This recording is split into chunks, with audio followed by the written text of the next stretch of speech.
السلام علیکم ورحمۃ اللہ وبرکاتہ۔ میں ہوں حافظ عباس سلفی۔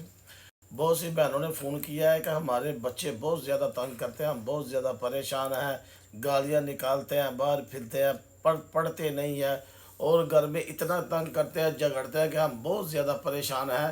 ہمیں کوئی ایسا علاج، کوئی ایسا دم بتائیں جو ہمارے بچے ہمیں پریشان نہ کرے، تنگ نہ کرے اور باہر پھرے نہ۔ میں آپ کو ایک چھوٹا سا دم بتاتا ہوں، انشاءاللہ آپ اپنے بچوں کو دم کریں گے، اللہ کے فضل سے آپ کا بچہ ایسے تابع دار ہو جائے گا، آپ حیران رہ جائے گے۔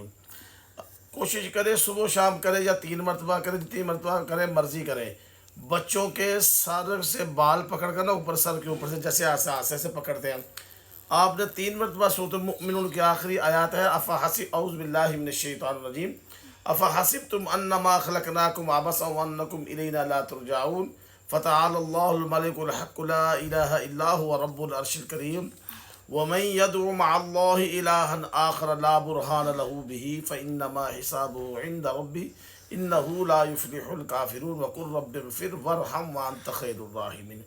بچے کے سر کے بال پکڑ کر 3 مرتبہ پڑھ کر اس کو دم کرے، انشاءاللہ ضدی سے ضدی بچہ اللہ کی رحمت سے بالکل چند ہی دنوں میں بالکل ٹھیک ہو جائے گا اور تابع دار ہو جائے گا۔ جزاک اللہ۔ السلام علیکم ورحمۃ اللہ۔